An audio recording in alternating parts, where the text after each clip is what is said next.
ko alive na. So, yun guys, walang kasawa-sawa, ano. So guys, meron lang tayong, basic tips lang, no. If ever na yung sasakyan po ninyo, nakakaranas ng idle driving, no, using yung aircon natin. So, ngayon guys, pansamantala, habang hindi pa natin priorities, no, na bumili ng IACB o ng ng servo, pwede nyo pong gawin ito, i-bypass nyo po muna. So, turo ko sa inyo, guys, papakita ko, basic lang naman yun. Ito kasi guys, no, alam naman natin na mas maganda na ibalik to sa original, pero sabi ko nga, case to case basis yun. Syempre hindi naman lahat ng tao, hindi naman lahat ng nangyari sa sasakyan agad-agad yung pangbili ng ganong kamahal na pyesa.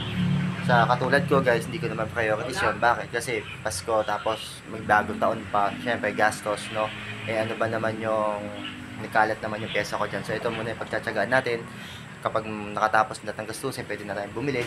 Pero sa ngayon guys, sabi ko nga sa inyo, di hamak naman na mas okay na meron kang idle up kaysa wala. Kaysa hindi mo magamit ang aircon, no? Kapag may budget ka, say go ahead, balik mo sa original. Kapag wala pa, pwede nyo pagdagaan to kasi goods naman to, no? So ayun guys, pakita ko lang sa inyo, no? Ito guys, ito yung ginawa ko. Yan, binaypas ko muna yung aking IACB. Yung IACB ko kasi guys, kaya bakit umabot ako sa punto ng ganito, chinek ko kasi siya, nag low resistance na yung aking IACB. So, babagsak talaga siya pag nag-aircon. At the same time kasi guys, yung aircon na ginamit ko, yung compressor, mabigat. So, talagang totally drop hanggang sa mamatay. So, ngayon guys, ginamit ko, binaypas ko muna, no? Para magamit ko yung sasakyan na naka-aircon, walang problema, etc. etc. So, ngayon guys, iba-iba sasakyan, iba-iba yung forma, no? Yung pagkabit. Pero, still the same lang naman sila ng pagkabit, no? Iba lang yung forma, pero but still the same. Ito guys, ganito lang gawin nyo. So ayan, papunta sa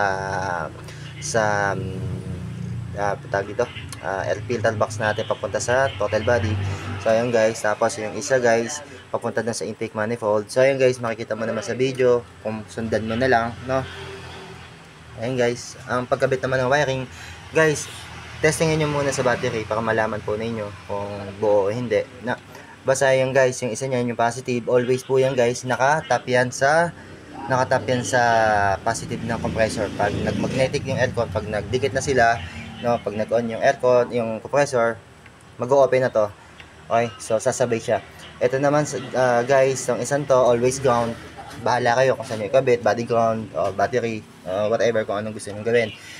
So, yun guys, pakita ko sa inyo kung paano siya.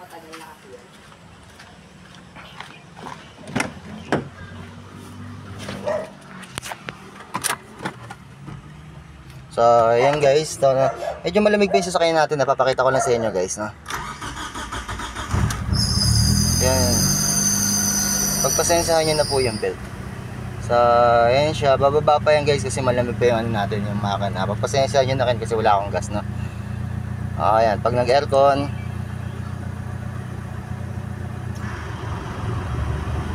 tapos tataas ng konti yan guys, tataas pa yan. Ayan, nakita nyo tumataas pa, yan. So, actually, yan naman kapag uminit na, magno-normal na siya dun sa RPM na required ng sasakyan. Kahit bombahin nyo yan, hindi na yung bababa. Ayan, yan. Kita nyo guys, kahit bombahin ng bombahin nyo, hindi yung bababa. So, yan lang guys para sa akin. No? Sana makatulong po sa inyo yung video na to. No, pansamantala habang wala pa ho tayong budget pambili ng original na pyesa ng pyesa natin, no, yung IACB, servo natin. So goods naman yan guys, pagtyagaan nyo na lang muna habang wala pa tayong budget.